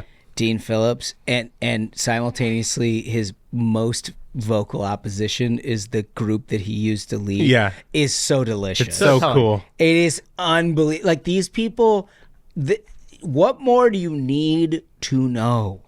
Do you need to know anything else? Like, we all have people that we work with. You know, you take jobs, you go, you do different things, you maintain relationships or whatever. Everywhere they've ever gone, they create lifelong enemies. Yeah. It's incredible. That is such a character issue. Yeah, I think it's sort of like the Donner Party. You know? Like they tried to take the shortcut to California by stopping being Republicans and being Democrats. And then they ended up eating each other's ass. Yeah. My God. Yeah. Yeah. Oy, oy, oy. Yeah. Well, that's a big victory. On the note of that, I think we should go to our interview, Katie Britt. We're very lucky today to be joined by Senator Katie Britt from Alabama. She came all the way up here and she brought us some gifts. I sure did. You've got the classic Yellowhammer drink in front of you. This is a game day special in Tuscaloosa. And seeing that we've got a big one this Saturday against LSU, I thought this would be the proper way to kick it off. Oh, it's perfect. It's perfect. I mean, you know the way right to our hearts. Well, I also figured out, since it's been 2 years since you invited me back on here, that I needed to do something a little different to maybe get another invitation before that. Has it already been 2 years? Yeah. Wow. Yeah, Wow. right? Crazy. We got to get better about that. Yeah. What's in this? That's a great question. It's like I think it's just magic. Yeah. Kind of tastes like a little peach-like flavor, maybe. It's Something incredible. Like it's very good. Yeah. Just a little magic, little game day magic. Roll Tide. Roll Tide. Well, thank you so much for coming in. You got a book out, and we're excited to talk about that a little bit. But I know, just on a serious subject, I know you just got back from a big trip to Israel and Saudi Arabia and elsewhere. Mm-hmm. Tell us what you saw and what you learned while you were there. Being on the ground in Israel was really surreal. I mean, you land the plane and realize that there is no one else there. I mean, just the isolation in and of itself was startling. You know, we met with a number of people, met with the families of the hostages. Their stories will rip your heart out. And when you're listening to those, you know, I sat there as a mom, as a daughter, as a wife, as a sister, and just the unimaginable pain and uncertainty those families are going through just reconfirms that we need to be doing every single thing we can to get each and every one of them back. Sitting down with the Israeli government also was just gut-wrenching. Mm-hmm. You know, the difference in this and other things that we've seen across history is these terrorists wore GoPro cameras on their head. Yeah. And so people here that are saying none of this stuff happened, my response to that is, I've seen it. And when you watch them step on someone's head to cut it off, when you watch them pull and rape a woman, when you watch them let their children beg for their parents not to be shot in front of them and then burn families alive, it is absolutely pure evil.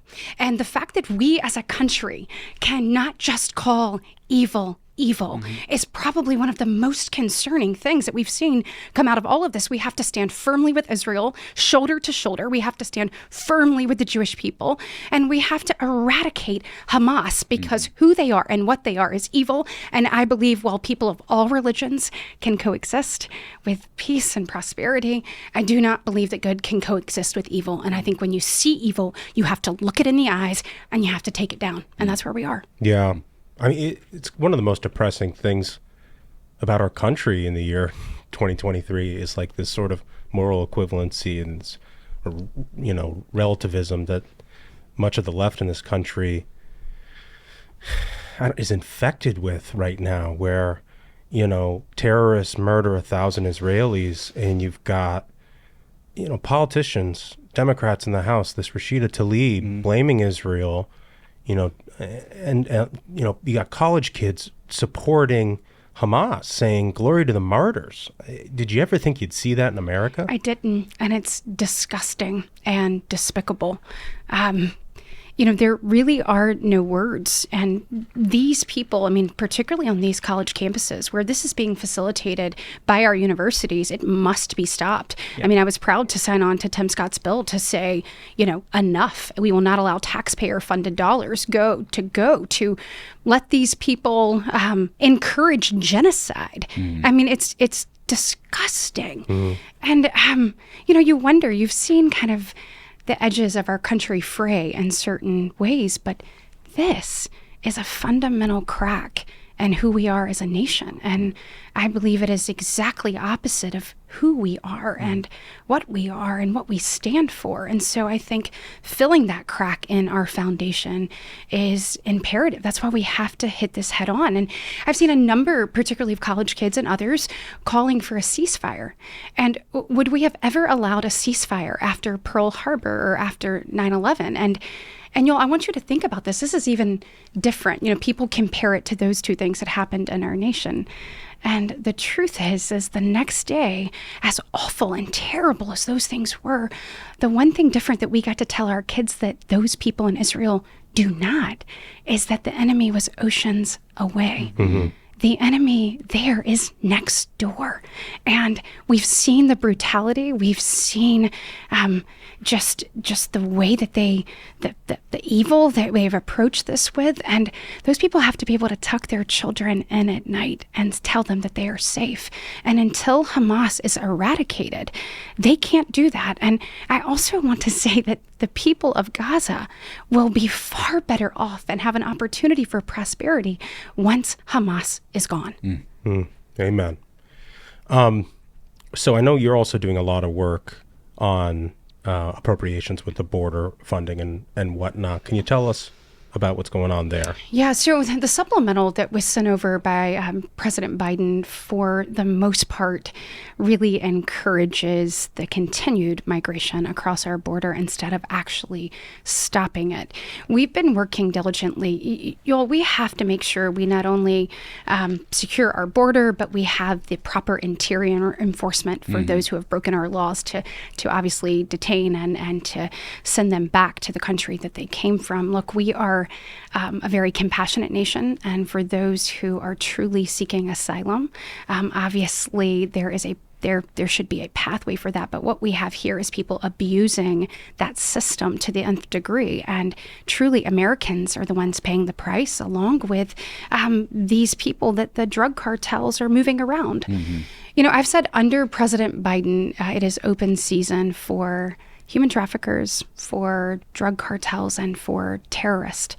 I went to the border 3 times my first 2 months in office, because I believe that you not only, want to read about it and want to hear it, but seeing it with your own eyes is different. And what I saw there is truly, we have a humanitarian crisis, a national security crisis, and it's one that has to be dealt with today, not tomorrow. I mean, I talked with CBP agents, the despair in their eyes. They're exhausted. They're, trying to obviously stem the flow, and they've been turned into, in their words, in many ways, paper pushers, just processing these people. But they would tell you about pulling lifeless bodies of children from the river, and a pregnant woman with twins, and talk to a young girl who told me not that she was just that when she was a young girl, not that just she was raped at the hands of the drug cartels, but how many times a day she was raped.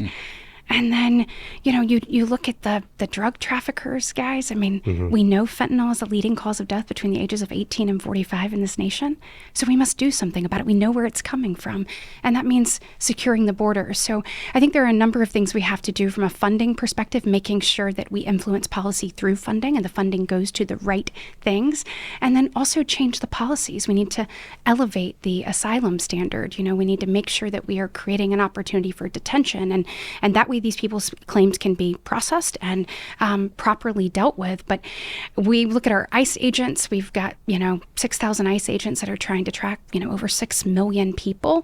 We must do more and finish a border border barrier, both with physical barriers and technological barriers to help.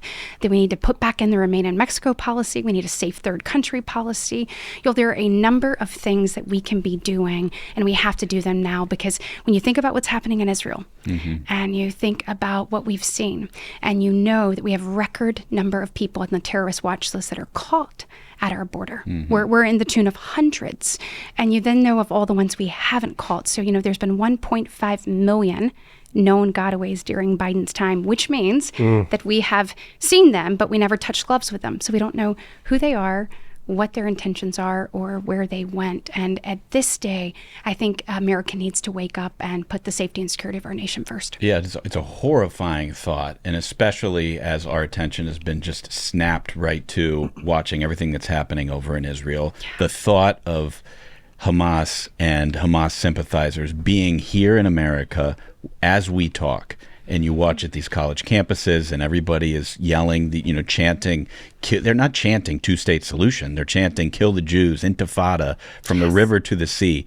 You know that there's security threats within our country, and that's why I think what you're working on is so important, to crack down on these problems before it's too late. Absolutely. And listen, we also have to, we know where the funding for this is coming from. We know who is funding and training Hamas, Hezbollah, the Houthis. We know it's Iran. And so we also know what we need to do. We need to go back to a maximum pressure posture.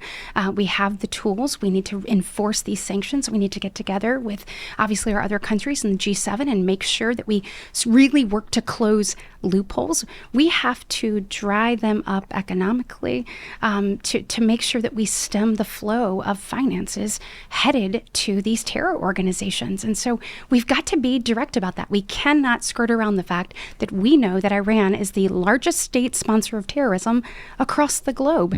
And so let's do our job. And that's obviously peace through strength comes from making sure that we're not trying to appease the Iranian regime. So I just want to ask you one more thing on this front, because I know that the Biden administration is not allowing Mayorkas to testify, at least as far as I know. I mean, they're basically blocking him from going to the Hill to answer questions from you guys as you put this supplemental together. Do you feel like the Biden administration and Democrats that you're working with in the Senate are taking the border and security seriously enough? Do you think that you'll be able to convince them to spend more on the border, to change policy so that they can protect people in our country? Look, we have to. But to your point, I am incredibly disappointed and enraged that here we have a supplemental, and obviously there are a number of things going on across the globe, but we have a crisis at our southern border, and that the Biden administration wouldn't prioritize that crisis, I think says everything that you need to know. So here today, we have a hearing on this. We'll have Secretary Austin, Secretary Blinken, but yet no Secretary Mayorkas. And I want you to know how disappointed I was when they came in front of our subcommittee, when Mayorkas did come in front, because I asked him, I said, do we have a crisis on the southern border? He absolutely would not call it a crisis. And we had hit numbers of 10,000. We were that week, at numbers, 7,000, 8,000 coming across our border every single day. And he wouldn't call it a crisis. And here's the deal. When Obama was in office and Secretary Jay Johnson was the Department of Homeland Security secretary there, he said that if we had 1,000 crossings a day, that would be a crisis. And so the fact that we have on average hit 7,000, 10,000 depending on the week, and Mayorkas won't even call it a crisis, when guess what? Guess who Jay Johnson's deputy was? Exactly. It was Secretary Mayorkas. So they're playing politics, and I think the American people are sick of it. I'm sick of the conversation about the wall. We know that barrier helps move people in the right directions, we have to have signs of deterrence. And Joe Biden knows walls work, or he wouldn't have built one around his beach house in Delaware, right? right? So it's like, let's do what we need to put the safety and security of the American people first. I mean, as a mom, as a United States senator, it's enough's enough, and now's the time. So over the past week, we saw in New York, Mayor Adams is putting forth a policy of he's willing to offer illegal aliens a free ticket to Hawaii out of New York City. Okay. So now you're seeing, now that, towns like Chicago, New York, which said that they were sanctuaries and were for open borders. Now that they're seeing consequences, they don't know what to do. Are you seeing any movement among, because unfortunately the Democrats control the Senate, are you seeing any movement among Senate Democrats, given that now it's apparent to the entire world, even to Democrat-leaning cities, what a crisis this is? Look, even if they don't want to admit it, everyone has seen the polls, and that's that 23% of America agrees with the way that Biden is handling this border. And so if for whatever reason they are turning a blind eye to what's happening in our cities, they're turning a blind eye to the fact that over 330 people a day die of fentanyl poisoning, or the human trafficking that is occurring right here under our watch, or the fact that we have known terrorists trying to get in, and people everywhere, if they're going to turn a blind eye to that, and then the cost that is associated with this, I know that they are taking a look and seeing that the American people are sick of the way this is being handled. And so certainly, but this is where I want us as Republicans to use this leverage. Look, we're right on this issue, and they are finally having to admit it. So now is the time to make sure that we are putting the funding in the right place. We don't need to continue the migration crisis. We need to end it, and that we're putting policies in place, and that we use this leverage properly to get policies that will ultimately, stand the test of time and will protect Americans and keep our communities and really our children safe. So you have a new book out. You wrote a memoir, right? Yes. Well, memoir maybe maybe I don't know, but yeah. You don't think it's up to memoir standards? So here's the deal. Well, they came to me after the runoff, and they said, "Hey, the publisher wants you to write a book." I'm like, "Thanks, but no thanks." Yeah. Then came back to me after two different ones after the general election. Same thing. We want you to write a book. Tell all about the election or talk about how you got here, a biography. I'm like, you do realize that I have 12 Twitter followers. That's it. And I'm fairly confident that 6 of them are my family, 3 are my friends, and the remainder are likely my mother's ghost account. So I'm like, nobody is going to buy this. So thank you, but no thank you. Appreciate it. But then they came back, and in the beginning of February, and I had spoken to a school and posted about it, Dunbar Magnet School in Mobile. And it is a school in downtown Mobile, public school, just a really incredible group of kids. And I gave a speech, and I promise you, when I walked in there, it was the first time it really hit me. So this is January. This is my very first kind of sort of maiden, voyage, into the state as a United States senator. And I walked into the gym after I'd visited a number of classrooms. And by the way, in their civics class, I got better questions in there, tougher ones, than I got anywhere on the campaign trail. Nice. I was like, these kids are prepared. I'm like, how quick can we get out of here? Wow. No, but we got in there, and I realized that the assembly was for me. I wasn't just joining one. They had created it for it. And seeing those kids and knowing I ran because I want the unseen to be seen. I ran because I want the next generation to be inspired, to do more, to be better. I want people to know what a great state Alabama is. I mean, y'all, we have a great state with great people, and we have a great story to tell. And elevating someone that is going to fight to make sure that Alabama is a place that my kids want to raise their kids is critically important to me, and that we create opportunity, because I am a big believer that your zip code shouldn't define your opportunity, and that I am sitting here because the American dream is alive, and I want it to be alive for my kids and for theirs. And so walking in there and being able to speak to them about my failures, about things I did wrong, about things I did, should have done, learned, did right, and inspiring them that no matter what happens, because I told them, I said, guys, I can promise you one thing, and that is that the world will knock you down, right? But what I want you to promise me is that you will stand back up. and those kids started chanting, "I will stand back Oh, that's up." amazing. And they were on their feet. And it was amazing. That's the most popular I've ever been. I got selfie. It was Selfie City afterwards. Maybe did you pick up any Twitter followers? I should have done a better job pitching that so that we could have moved from 12 to 15. Here's my after it. handle. Here's my handle. But that really, so when they came back, they said, what if you write about that? What if you write about the things you did wrong, the things you've learned? And yes, you'll have to tell a little bit of your story. So a little bit of a memoir of sorts in order to get that across. But inspiring the next generation and trying, we're talking about what's happening on college campuses, right? What we're seeing. Guys, we've got to remember who we are as a country. We live in the greatest country on the planet. We have to remember why it was founded and what principles it was founded on and who we are and whose we are. And inspiring the next generation to lay that type of foundation to stand on, to me, is critically important. So if it can help one kid out there, or one mom who's trying to help one kid, or if it just inspires someone to have a new lease on life, then I'm willing to tell you all the things that I've done wrong in order to help somebody else get it right. I love that. An inspiring message, especially at a time right now when we're so divided.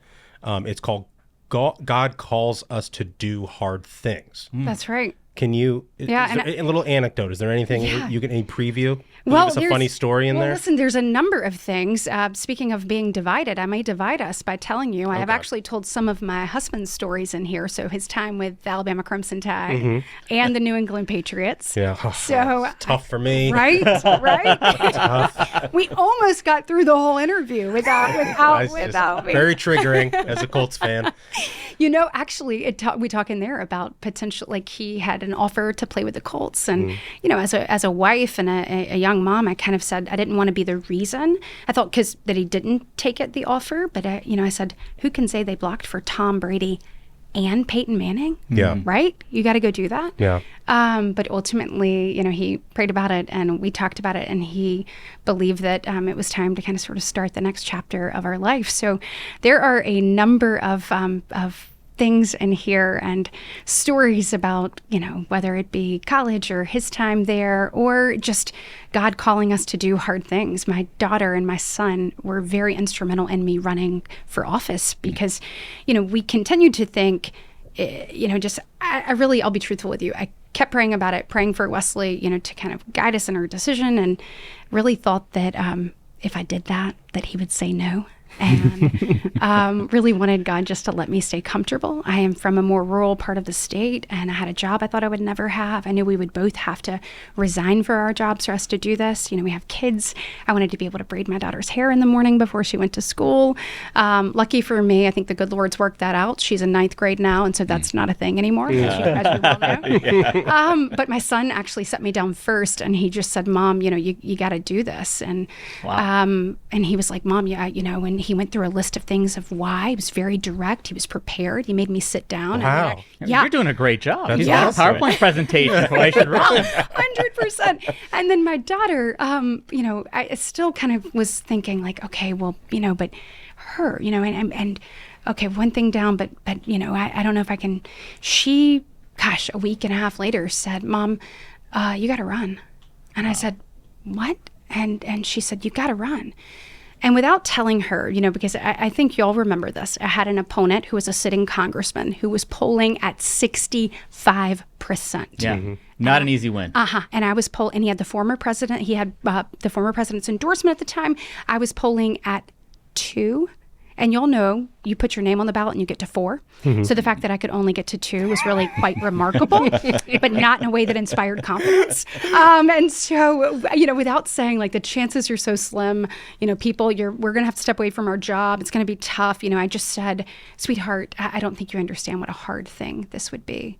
And she quickly looked back to me and said, well, Mama, doesn't God call you to do hard things? Oh, that's great. Wow. That's so good. And so, so I kind of sort of talk a little bit in the book about why that was just kind of sort of the moment of like, okay, between both of my children doing that. And, you look, everybody has hard things. Like all of them are different, I think, but we're all called to be in an arena.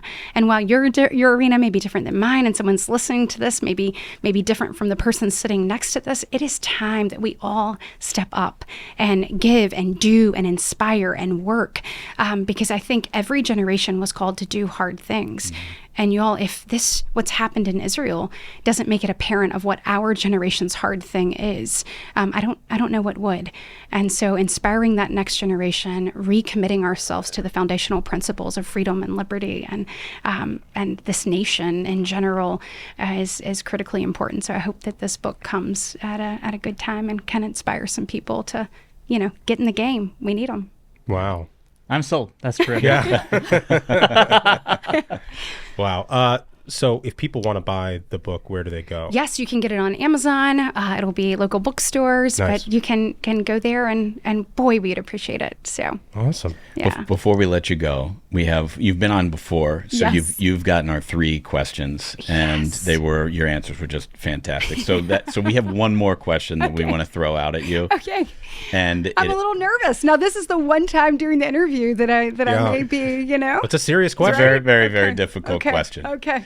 And it has to do with animals. And this is a hard thing. This is a hard thing to accomplish. Yeah, good. Like 2 years ago, there was this poll that came out that showed what, the biggest animal that people thought they could take out. And in England, it was like a possum or like a pigeon or something like that. I thought it was rat. I think it's rat. Maybe rat was the thing that people. They don't have from a lot of England- self-confidence over No, there, they don't. They Okay. don't. No, 0 SEC championships in England. Zero. Got it. And in America, it was like I don't even remember what it was. Maybe a tiger. Well, we're overconfident. Obviously, we're America. Right. Absolutely. So our question but for we you- do need to get back to that. Like Yeah. actually wanting to be the best. I mean, Yeah. Americans actually working for something instead of keeping their hand out and like letting someone give them. It's like, let's get in there and let's go. Yeah. Let's go. It's like So what we need to get JFK back to said. that. Was it JFK said? We go to the moon and other places because these things are hard. Yeah. Something like that. Yeah. Yes. Yeah, We need right. to do hard things. Yeah. So with Okay, that sorry. in mind, Okay. Katie, Britt, what is the biggest animal that you could take out mano a mano? Yes. Oh. Okay. And you're not allowed to phone a friend. No, well, actually, I think it would be my friend. It would. I think my husband is the biggest animal I could take out. Right? Yeah. 6'8", 320. Name something bigger. And my money's on me. Wow. Let's go. Man, What a great answer. that is a great answer. What a great answer. I love that. That might be the best answer we've had. Yeah. It's I feel good about it. So I feel like it'd be interesting, nonetheless. it'd be huge. Well, sure. you'd know all of his weaknesses, Exactly. Right? I'm already thinking. I'm wondering if we want to like do it here next time. Just, Maybe we'll go. Oh, we got the studio now. We could Yeah. actually film that way. You just move this table out. we do. This was actually a question so they're doing this kind of sort of get to know of all the freshmen, and this was a question: would Markwayne Mullen want to fight Eric Schmidt or Wesley Britt? Wow. And so he had to answer that, right? So that's Who did he go What with? did he say? I think he may have gone with Wesley for the challenge there. It's a bit more than a challenge. Ha- It's like a suicide run. we'd always have a good time with our freshman class, but that one's come up. That one's come up. Well, it's fantastic, and we can't thank you enough for being with us today. If people want to follow along with you, where do they go? Oh, can you help me with Twitter followers? Yeah. We can do that. We know a guy. I love it. Yes, no, please follow us on Twitter and send Senator Katie Britt, and I guess it's SEN, and then Katie Boyd Britt, the whole thing, and we have Katie Britt for AL. So got both accounts, and maybe we can get 3 more. You know, maybe this could be that would be awesome. But y'all, I really appreciate it. I mean, thank you for the opportunity to be on here. Thank you for the opportunity to lend a voice. It has been an interesting first 10 months in the United States Senate. The Capitol Police still haven't figured out that I'm a senator, but we're working. We are working through that. But sincerely, I am obviously the youngest Republican female ever elected to the U.S. Senate and the only Republican female with school-age kids. And so being able to lend a voice to what parents are saying and doing and struggling with and fighting for across this nation is humbling and is truly an honor. And so we'll keep fighting for that every day. I believe that we are the party of parents and the party of hardworking Americans. And as we talked earlier, I believe we have to do hard things, and that's what I'm here to do. So thank you. Yeah, well, thank you so much. Thank you so much, Senator. Thank you all so much. I appreciate you having me. She's a great addition to the Senate. It is so great to have her on the show, and we need to have her back more often and soon. Yeah, I'm sorry I missed it. You guys did a great job. She is terrific and a good voice, as you said earlier, Duncan, for a younger generation who's looking for some conservatism, but perhaps not boomer style. Yeah. I love it. Fellas, did we do it? Banger. I think we did it. Absolute banger of an episode, gentlemen. Again, thank you so much, Senator Katie Britt. And reminder, minions, let's see you in Miami. Grab those tickets, ruthlesspodcast.com. So, until next time, minions, keep the faith, hold the line, and own the libs. We'll see you on Tuesday. Stay ruthless.